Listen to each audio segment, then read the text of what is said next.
পাঠিয়েছেন এই কয়রা পাইকগাছার উন্নয়নের জন্য। যিনি এই রিবেলের যখন পূর্বাভাস এসেছিল তখন থেকে এই পাইকগাছা কয়রার বিভিন্ন প্রান্তরে ছুটে বেরিয়েছেন। আপনারা জানেন যে 26 তারিখ রিবেল আঘাত এনেছে, তার আগেই উনি কয়রায় অবস্থান করেছিলেন এবং রিবেল আঘাত হওয়ার পর পাইকগাছা কয়রার দক্ষিণ বেতকাশি থেকে কাশিমনগর পর্যন্ত প্রত্যেকটি এলাকায় উনি মানুষের পাশে গিয়ে দাঁড়িয়েছেন আপনাদের দুঃখ দুর্দশা দেখার জন্য। আমাদের সকলের শ্রদ্ধাভাজন প্রিয় নেতা, কয়রা পাইকগাছা থেকে নির্বাচিত সংসদ সদস্য শ্রদ্ধাভাজন বড় ভাই মোহাম্মদ রশিদুজ্জামান এমপি বক্তব্য রাখছেন। আজকের ত্রাণ বিতরণ অনুষ্ঠানের বিশেষ অতিথি শ্রদ্ধাভাজন বড় ভাই মোহাম্মদ রশিদুজ্জামান এমপি।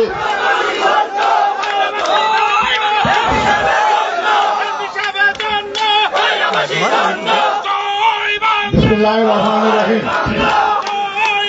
প্রিয় মহারাষ্ট্রবাসী, আজকের এই গোবিন্দপুর স্কুল ময়দানে যে সকল প্রিয় মা বোনেরা এবং ভাইরা এখানে উপস্থিত হয়েছেন, আপনারা ভাঙন উপকূলের মানুষ, দুর্যোগ প্রবণ এলাকার মানুষ, আপনাদের সামনে ত্রাণ দেওয়ার উদ্দেশ্যে আজ এখানে হাজির হয়েছেন। আমাদের মাননীয় প্রধানমন্ত্রীর অত্যন্ত আস্থাভাজন বাংলাদেশ আওয়ামী লীগের কেন্দ্রীয় কমিটির সম্মানিত ত্রাণ ও সমাজ কল্যাণ বিষয়ক সম্পাদক জনাব আমিনুল ইসলাম, তিনি আজ এখানে প্রধান অতিথি হিসাবে আপনাদের সামনে উপস্থিত হয়েছেন। এই মুহূর্তে যার বক্তব্য শেষ হল, তিনি বিগত মহান জাতীয় সংসদের সংরক্ষিত আসনের সম্মানিত সংসদ সদস্য হিসাবে দায়িত্ব পালন করেছেন। আমাদের পার্শ্ববর্তী উপজেলা দাকুপ এলাকার মেয়ে, এই এলাকার সবিশেষ খবর তিনি জানেন। আমরা আজ এখানে আপনাদের সামনে উপস্থিত হয়েছি, খুব বেশি মনের আনন্দে উপস্থিত হতে পারি নাই। নির্বাচিত হওয়ার পরে আপনাদের সামনে যে উচ্ছ্বাস, যে উৎফুল্লতা, যে আনন্দ নিয়ে বিচারণ করেছি, আজ এসেছে ভারাক্রান্ত মন নিয়ে। দুর্যোগ উপকূলের মানুষ, ভাঙন উপকূলের মানুষ জননেত্রী শেখ হাসিনার কাছে 26 তারিখ যখন রিবেলের আঘাত আসার সকল সম্ভাবনা একেবারে প্রস্তুত হয়ে গিয়েছে, 10 নম্বর মহাবিপদ সংকেত যখন মাথার উপর, 23 তারিখে আমি এই কয়রায় পদার্পণ করেছিলাম দুর্যোগ মোকাবেলার উদ্দেশ্যে। সেই 23 তারিখ থেকে নিরলস পথ চলার মধ্য দিয়েই আজ আপনাদের সামনে আবার উপস্থিত হয়েছে। রিবেলের আঘাত আসার পূর্বেই বাংলাদেশ আওয়ামী লীগের কয়রা উপজেলার সকল সদস্যদের সঙ্গে নিয়ে, স্বেচ্ছাসেবকদের সঙ্গে নিয়ে, পানি উন্নয়ন বোর্ডের সকল কর্মকর্তা কর্মচারীদের নিয়ে, সকল স্তরের মানুষদের নিয়েই আমরা মাঠে ছিলাম। সমস্ত ঝুঁকিপূর্ণ আবদার বাঁধগুলো দেখার চেষ্টা করেছিলাম। যেখান থেকে আবদার ঝুঁকি ছিল, সেই ঝুঁকিপূর্ণ এলাকাগুলো দ্রুততর সময়ের মধ্যে, ওই দুর্যোগের মধ্যেই, ঝড় বৃষ্টির মধ্যেই আমরা মেরামত করেছিলাম। সেদিন যদি মেরামত করতে না পারতাম, তাহলে হয়তো দশালিয়ার মতো আরো অনেক জায়গায় আরো দশালিয়া আমাদের উপস্থিত হতো, মহাসংকটে আমরা পরিণত হতাম। মহান আল্লাহ পাক এবং মাননীয় প্রধানমন্ত্রী মহোদয়, তিনি সদয় হয়েছেন। আমরা অনেক ভাঙনের এলাকা থেকে রক্ষা পেয়েছি। এই যে দশালিয়া সামনে নিয়েই আজ আপনারা কয়েকদিন যাবৎ, সেই 26 তারিখের পর থেকেই নিরন্তর প্রচেষ্টার মধ্য দিয়ে গতকাল সবেমাত্র আপনারা বাঁধটি আটকে দিয়েছেন, আর পানি এপাশ ওপাশ করবার সুযোগ পাচ্ছে না। কিন্তু এটা নিশ্চিত কিছু নয়, এটা একটা অনিশ্চিত বাঁধ, যে কোনো সময় সেটা ভেঙে যেতে পারে। এই অনিশ্চিত বাঁধের মধ্যে আপনারা এই পরিধার অভ্যন্তরে যারা বসবাস করেন, আমরা অত্যন্ত ভীত সন্ত্রস্ত এবং সতর্কতার মধ্য দিয়েই এখানে বসবাস করতে হয়। আমি এসেছিলাম গতকাল পানি উন্নয়ন বোর্ডের, পানি সম্পদ মন্ত্রণালয়ের মাননীয় সচিব মহোদয় ছিলেন, তার সঙ্গে আমিও ছিলাম। দেখেছিলাম আপনাদের বাধা আব্দুল্লাহ মামুন লাবলুর উপস্থিতিতে, তার নেতৃত্বেই, এবং আপনাদের এই ইউনিয়নের চেয়ারম্যান মাহমুদ মাওলার নেতৃত্বেই বাঁধার কার্যক্রম পরিচালিত হচ্ছিল। সেখানে আবদার বাঁধের উপরে প্রখর রৌদ্রের মধ্যে আপনাদের সাথে আমিও সাথী ছিলাম, দেখেছিলাম আপনাদের বাঁধ বাঁধার কার্যক্রম। দীর্ঘ সময় সেই 26 তারিখের পর 27 তারিখ থেকে আজ 2 তারিখ নিরন্তর প্রচেষ্টার মধ্য দিয়ে রোদ জল উপেক্ষা করে আপনারা বাঁধ বেঁধেছেন। এই যে পরিশ্রম, এই পরিশ্রম আপনাদের আমার প্রাপ্য ছিল না। এটা প্রাপ্য হয়েছে শুধুমাত্র আমরা উপকূলের মানুষটাই। এটা প্রাপ্য হয়েছে আমাদের আবদার বাঁধ দিয়ে যে বেষ্টনী ছিল, সেই নিরাপদ বেষ্টনী আজ দুর্বল ভঙ্গুর হয়ে গিয়েছে। প্রত্যেকটা জায়গার নদীর বুক উঁচু হয়ে গিয়েছে, পানির উচ্চতা বেড়ে গিয়েছে, আর আমাদের আবদার বাঁধটা নিচু হয়ে গিয়েছে। যে কোনো জোয়ারের সময়, পূর্ণিমা অমাবস্যা যখনই আসে, যখনই ষষ্ঠী থেকে শুরু হয়ে একাদশ দ্বাদশী আসা যায়, তখনই আমাদের চিন্তা হয় এই বুঝি আবদার বাঁধ ছাপিয়ে গেল। আমাদের তো বাঁধগুলো ঠেলে নিয়ে যায়নি, আমাদের বাঁধগুলো ভেঙেছে। পানি ওভারফ্লো, মানে পানি উপসায় পড়ার কারণে এই বাঁধগুলো বেশিরভাগ জায়গা থেকে ভেঙেছে। এই ভাঙন প্রতিরোধের জন্য আবদার বাঁধ উঁচু হওয়া দরকার, অনেক বেশি। আমি গতকাল বলেছি, পানি সম্পদ মন্ত্রণালয়ের মাননীয় সচিব আমরা বিধ্বস্ত হতে যাচ্ছি। সেই সময় মাননীয় প্রধানমন্ত্রীর কাছে একটা খুদে বার্তা পাঠিয়েছিলাম, অত্যন্ত বিনয় করে যে আমরা আক্রান্ত হতে যাচ্ছি। আর মহান আল্লাহ পাক উপরে নিচে আপনি আছেন, আমাদের বাঁচার সমস্ত উপকরণ কি করলে আমরা বেঁচে থাকবো তার সমস্ত চিন্তাটা আপনারই মাথার উপরে আমরা শিকার হয়ে গেছি। রমেল আমাদের আক্রান্ত করছে, আর সেই আক্রান্তে কে আমরা বাঁচবো আর কে বাঁচবো না সেটা মহান আল্লাহ পাক জানেন। আগামীকাল 26 তারিখের পর আপনি আমাদের খবর নিয়ে দেখবেন যে আমরা কোন হালে আছি। তিনি আমার বার্তাকে সাপোর্ট করেছিলেন, রেসপন্স উত্তর দিয়েছিলেন।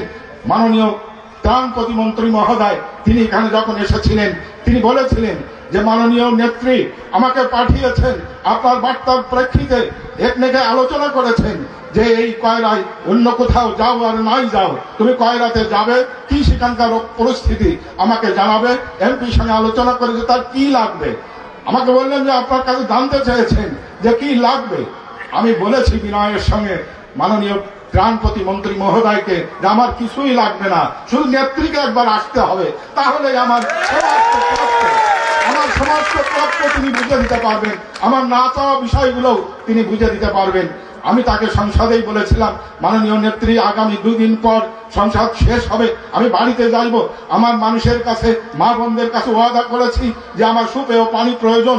উনি নীরবে হেসেছিলেন আর আমাকে দিকে তাকিয়ে বলেছিলেন, আকাশের দিকে তাকাও, বৃষ্টির পানি পড়বে, ওটা ধরে খেও। একথা বলার মধ্য দিয়ে 2 দিন পরে, তার কয়েকদিন পরে আমি দেখলাম ডিসি সম্মেলন হচ্ছে। সেই সম্মেলনে সমস্ত ডিসিদের উদ্দেশ্যে তিনি বললেন যে কয়রার এমপি আমার কাছে সুপেয় পানির কথা বলেছেন, আপনারা পানির ব্যবস্থা নিন। আমি বুঝে গেলাম যে মাননীয় নেত্রী তিনি কয়রা পাইকগাছা এই উপকূলের মানুষের প্রাণের কথা জানেন, না বলা কথা সবই তিনি বোঝেন, যে কারণে তার কাছে কোনো দাবি করার প্রয়োজন পড়ে না। আমার আজকের যিনি প্রধান অতিথি, সবেমাত্রই আজকেই প্রথম তিনি কয়রায় পদার্পণ করেছেন। এখানকার জনজীবন সম্পর্কে উনি অকেবল পুরোপুরি নন, তারপরও এই বাংলার মাটিতে জন্ম জানতে বুঝতে, এবং সারাদিন আমরা একসঙ্গে, আমাদের সঙ্গে আরো যারা ছিলেন, আমাদের আওয়ামী লীগের কেন্দ্রীয় কমিটির মাননীয় যুগ্ম সাধারণ সম্পাদক, খুলনা বিভাগীয় দায়িত্ব যিনি পালন করছেন জনাব বাহাউদ্দিন নাসিম এমপি, তিনিও ছিলেন। আরো আসার কথা ছিলেন SM কামাল হোসেন, যিনি সাংগঠনিক দায়িত্ব পালন করছেন আওয়ামী লীগের রাজশাহী বিভাগের দায়িত্ব নিয়ে, তিনি অত্যন্ত দক্ষ রাজনৈতিক নেতা, তারও আসার কথা ছিল।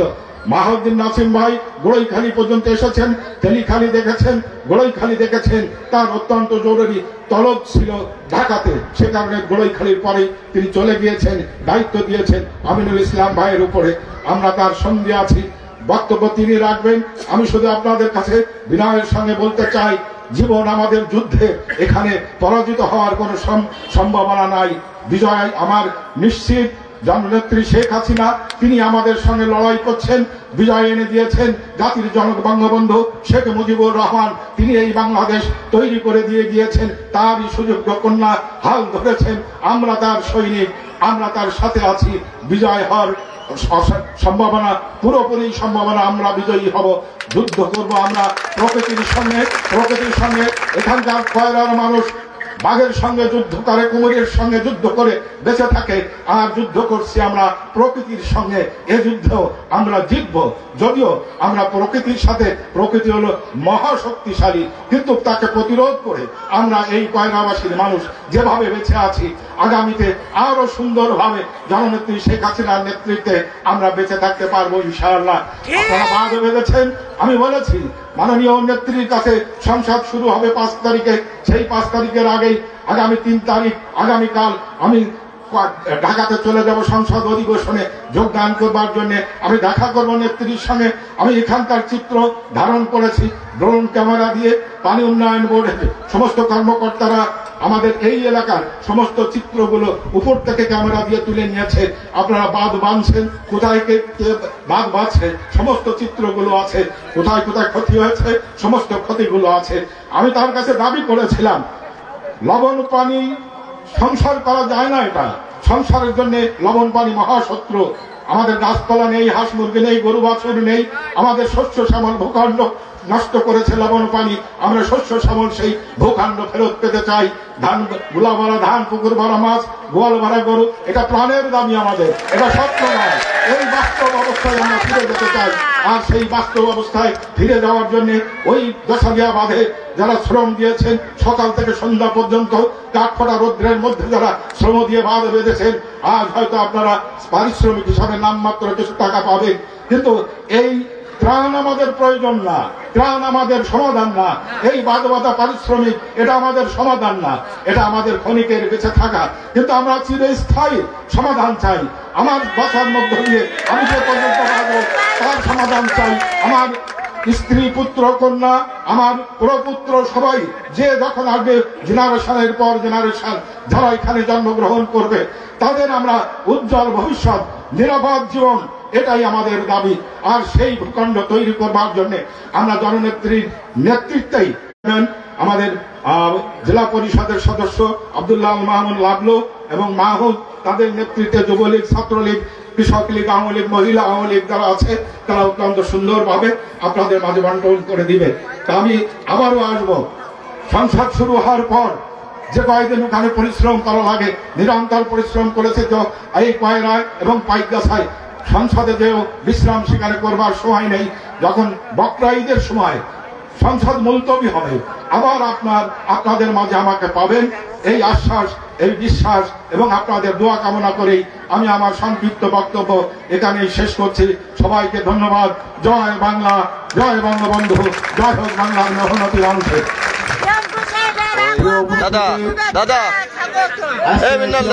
অনুষ্ঠানের পর্যায়ে বক্তব্য রাখবেন আজকের অনুষ্ঠানের প্রধান অতিথি জাতির জনক বঙ্গবন্ধু শেখ মুজিবুর রহমানের সুযোগ্য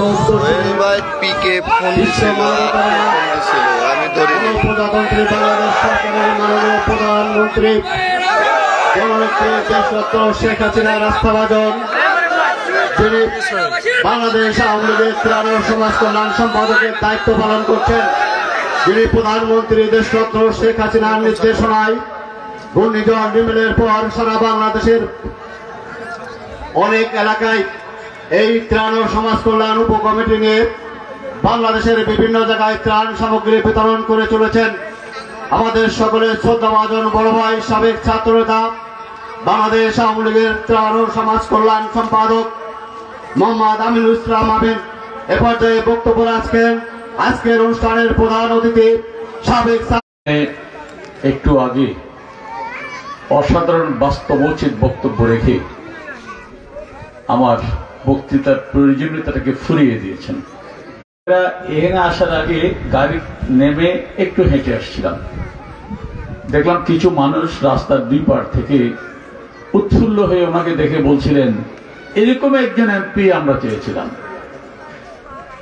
যে দেশের সাধারণ মানুষের এমপির প্রতি এরকম অনুরাগ, ভালোবাসা, শ্রদ্ধা, তিনি প্রকৃত বঙ্গবন্ধু সৈনিক। বঙ্গবন্ধুকে বিশ্ববিখ্যাত একজন সাংবাদিক ডেভিড ফ্রস্ট, উনি একটি প্রশ্ন করেছিলেন যে শেখ মুজিব তোমার যোগ্যতা কি? তিনি বলেছিলেন আমি আমার দেশের মানুষকে খুব ভালোবাসি। তারপরের প্রশ্ন ছিল তোমার অযোগ্যতা কি? বলেছিলেন তাদের খুব বেশি ভালোবাসি। বঙ্গবন্ধুকে যখন কারাগারে তার জন্য কবর করা হয়, অনেক লোক প্রলোভন দেওয়া হচ্ছিল, তখন তিনি বলেছিলেন আমি সব হারাতে পারি, বাঙালির ভালোবাসা হারাতে পারি না। রশিদ ভাইকে যখন পথচারীরা এভাবে বলছিলেন যে এমন একজন এমপি দরকার, তখন আমার মনে হচ্ছিল আসলে বঙ্গবন্ধু এই জন্য বলেছিলেন সব হারাতে পারি, বাঙালির ভালোবাসা হারাতে পারি না। এরকম ভালোবাসার মানুষ প্রতিটি নির্বাচনী এলাকায় যদি হয়, তাহলে আপনারা যেটা বলছিলেন স্বপ্নের একটা জীবন, গোলা ভরা ধান, গোয়াল ভরা গরু, পুকুর ভরা মাছ, কয়রা থেকে ঢাকা তত সময়ে পৌঁছেন। কেন পৌঁছেন? কারণ বাংলাদেশে একজন এখন শেখ হাসিনা আছেন, আমার সামনে অনেক মুরব্বীরা আছেন, আপনারা অনেকে স্কুলে পড়েছেন, আপনার সন্তানরা পড়েছে। এক সময় ছিল আমরা যখন স্কুলে যেতাম, অক্টোবর আসলেই আমাদের জুনিয়র ক্লাসের ভাইরা বলতেন ভাইয়া আপনার পুরান বইগুলো যেন আমি, বাংলাদেশে থাকলে আমাদের ভয়ের কি, ভাবনার কি, চিন্তার কি, তোমরা যাকাত দাও। কি বলেছে? ইকরা বিইসমি রাব্বিকাল্লাযী খালাকা, পড়ো তোমরা। কারা পড়বে? শুধু ছেলেরা? আল্লাহ রাসূল কোরআনে বলছেন শুধু ছেলেরা পড়বে না, কারা পড়বে? তালাবুল ইলমি ফরিদাতুন আলা। আর কিছুদিন যদি সময় পাই তাহলে মিঠা পানি, লবণ পানির এই সমস্যাও থাকবে না। লবণ পানিও দরকার মাছের চাষের জন্য, কারণ এটা অনেকে আপনারা যে চিংড়ি, সেটাকে কেউ বলে সাদা সোনা, কেউ বলে কালো সোনা। এটা আমাদের জন্য বিশাল বিশাল বৈদেশিক মুদ্রা আমাদের আসে, এখানে সমন্বয় করতে হবে। নেদারল্যান্ড পুরো দেশটাই মাটির পানির নিচে, কিন্তু তারা প্রযুক্তির মাধ্যমে পুরো এমন একটি বাঁধ তৈরি করেছে, পানি ধীরে ধীরে কেটে যাবে। সংকট কাটার জন্য যা যা করা দরকার সবকিছুই বঙ্গবন্ধুর মেয়ে করছেন। এই যে আজকে এটা হচ্ছে গোবিন্দপুর গ্রাম, এখানে 10 বছর আগে কি ইলেকট্রিসিটি ছিল? এখন বাংলাদেশে এমন কোন গ্রাম আছে কিনা, অথবা এমন কোন গ্রামে এমন একটিও ঘর আছে কিনা যেখানে ইলেকট্রিসিটি নাই? প্রত্যেকটি ঘরে ঘরে ইলেকট্রিসিটি। তাহলে যে মানুষটি প্রতি ঘরে ঘরে ইলেকট্রিসিটি দিতে পারে, যিনি বিনামূল্যে বৌদি আমার সন্তানদের সুশিক্ষিত হিসেবে গড়ে তোলার জন্য উদ্যোগ গ্রহণ করতে পারে, তিনি খাদ্য ঘাটতির বাংলাদেশকে খাদ্য উদ্বৃত্ত করতে পারে, যিনি এক সময়ের বন্যা দুর্ভিক্ষর বাংলাদেশ যে প্রতিচ্ছবি ছিল, সেই বাংলাদেশকে বিশ্বে উন্নয়নের রোল মডেল বানাতে পারে, সেই শেখ হাসিনাই তো এই বাংলাদেশটাকে, রশিদ ভাই বলছেন আপনারা তালে দিচ্ছিলেন গোলা ভরা ধান, গোয়াল ভরা গরু, পুকুর ভরা মাছ। শুধু এইটুকু নয়, আমাদের আরো উজ্জ্বল ভবিষ্যৎ তার নেতৃত্বেই এই বাংলাদেশ হবে। রশিদ ভাই অনেক কথা আমি বলেছি শুরুতে, আমাকে অনেক বক্তৃতার বিষয়গুলো কমিয়ে দিয়েছেন, কারণ বক্তৃতায় কারো পেট ভরে না, বক্তৃতায় কারো পেট ভরে না। বক্তৃতায় যদি পেট ভরতো বা দেশের উন্নয়ন হতো, বাংলাদেশ পৃথিবীর এক নম্বর উন্নত দেশ হতো। কারণ আমি দেখেছি পৃথিবীতে বাংলাদেশের যত ওয়াজ মাহফিল হয় তত ওয়াজ মাহফিল কোথাও হয় না। সৌদি আরব, মধ্যপ্রাচ্য কোথাও কোনো ওয়াজ মাহফিল নেই। বাংলাদেশের যত রাজনৈতিক বক্তৃতা হয় পৃথিবীর কোথাও এত রাজনৈতিক বক্তৃতা হয় না। বাংলাদেশের যত সভা, সেমিনার, সিম্পোজিয়াম হয় পৃথিবীর কোথাও এটা হয় না। এখানে মজার বিষয়, আমরা রাজনৈতিক নেতারা যারা বক্তৃতা করি, হুজুররা যারা ওয়াজ করেন, প্রত্যেকে কিন্তু ভালো ভালো কথা বলেন, এবং যারা শুনতে আসেন তারাও কিন্তু ভালো কথা শুনতে আসেন। তবু তো আমাদের ভাগ্যের পরিবর্তন নেই। কেন? কারণ আমরা যা মুখে বিশ্বাস করি তা আমরা কাজে পরিণত করি না, আমরা যা কাজ করি তা মুখে বলি না। এই যে আমাদের বৈপরীত্য, এই বৈপরীত্যের কারণে আমাদের পরিবর্তন নাই। কিন্তু বঙ্গবন্ধুর মেয়ে, তার কথা এবং কাজের মধ্যে বৈপরীত্য নেই। তিনি কোনদিন বলেন আমি ইসলাম প্রতিষ্ঠা করব, কিন্তু তিনি ঠিকই, আমি যেটা বলছিলাম, আল্লাহ রাসূলের নির্দেশনা তালাবুল ইলমি ফরিদাতুন আলা কুল্লি মুসলিমিন ওয়া মুসলিমাতিন, এই কাজের জন্য তিনি ব্যবস্থা করে দিয়েছেন। রশিদ ভাই বলছিলেন প্রধানমন্ত্রীকে তিনি বলেছেন আমাদের সুপেয় পানি দরকার, তিনি বলছেন আকাশের দিকে তাকাও, বৃষ্টির পানির ব্যবস্থা করে ধরে রাখার। কিন্তু উনি কাকে বলেছেন? কিন্তু উনি ওটা মাথায় রেখেছেন, মাথায় রেখেছেন বলেই একনেকের মিটিং এ বলেছেন কয়রার মানুষ সুপেয় পানি চাই, তোমরা ব্যবস্থা করো। উনি কিন্তু ওনার খুশি করার জন্য বলেনি রশিদ তুমি যাও, তোমার ব্যবস্থা আমি করে দেবো। উনি তাকে নিজের চেষ্টা অব্যাহত রাখতে বলেছেন, আবার সরকারের ঊর্ধ্বতন মহলকে সেই চেষ্টার পরিণতির জন্য নির্দেশনা প্রদান করেছেন। এরকম একজন প্রধানমন্ত্রী শেখ হাসিনা, বাংলাদেশের প্রধানমন্ত্রী। সেই জন্য আমরা কি দেখি, বিশ্বের আন্তর্জাতিক সম্মেলনে যখন শেখ হাসিনা যান, আমরা দেখি বিশ্বের ধনী রাষ্ট্র কানাডা, তার প্রধানমন্ত্রী জাস্টিন ট্রুডো, আমাদের প্রধানমন্ত্রী, গরিব দেশের প্রধানমন্ত্রী, তার চেয়ারের পেছনে এসে কানে কানে জিজ্ঞাসা করেন, মাননীয় প্রধানমন্ত্রী আপনি আমার আদর্শ, কি করে বাংলাদেশের মতো একটা গরিব দেশকে আপনি এভাবে ভাগ্যের পরিবর্তন ঘটিয়ে দিয়েছেন। ব্রিটেনের প্রধানমন্ত্রী ঋষি সুনাক, একসময় এই ব্রিটেনের সূর্য অস্তমিত যেত না, সেই ব্রিটেনের প্রধানমন্ত্রীকে আপনারা দেখেছেন G20 সম্মেলনে মাননীয় প্রধানমন্ত্রীর পায়ের নিচে বসে বলছেন, মাননীয় প্রধানমন্ত্রী শুধু আমি নয়, আমার 2 কন্যাও আপনার ভক্ত। এই প্রধানমন্ত্রী আমাদের আছে, সুতরাং ভয়ের কোনো কারণ নেই। আমরাও আপনাদেরকে স্বপ্নের বেলুন উড়াতে চাই না, আগামীকাল সমস্ত সমস্যার সমাধান হবে সেটা বলতে চাই না। আমরা বলতে চাই, আল্লাহর রহমতে আপনাদের দোয়াই শেখ হাসিনা বেঁচে থাকলে এই বাংলাদেশ প্রতিটি বাঙালি থাকবে দুধে ভাতে, আবার নতুন করে আপনাদের গোলা ভরা ধান হবে, আবার আপনাদের গোয়াল ভরা গরু হবে, পুকুর ভরা মাছ হবে। আমরা একটা সুশিক্ষিত আধুনিক স্মার্ট জাতি হিসাবে বিশ্বের বুকে মাথা তুলে দাঁড়াবো। শেষ করতে চাই, এই যে সামান্য ত্রাণ দিচ্ছি, এটি আপনাদের জন্য করুণা নয়, এটি আপনাদের অধিকার। এই অধিকার আমাদের উচিত ছিল আপনাদের ঘরে পৌঁছে দেওয়া, দিতে পারিনি, সে ব্যর্থতা আমাদের। সেই ব্যর্থতার জন্য বিনীতভাবে ক্ষমা চেয়ে আপনারা এখানে এসেছেন। আপনাদের প্রতি কৃতজ্ঞতা জানিয়ে বলতে চাই, আওয়ামী লীগ, বঙ্গবন্ধু কন্যা শেখ হাসিনা, রশিদুজ্জামান ভাই, এখানে নেতৃবৃন্দ, গ্লোরিয়া, রফিক, আমাদের নিষিদ্ধা, আমাদের চেয়ারম্যান আপনাদের সাথে ছিলেন, আছে, ভবিষ্যতেও থাকবে ইনশাআল্লাহ। আপনাদের সবাইকে ধন্যবাদ। জয় বাংলা, জয় বঙ্গবন্ধু। প্রিয় বন্ধুরা, আজকের এই অনুষ্ঠানের পর্যায়ে বক্তব্য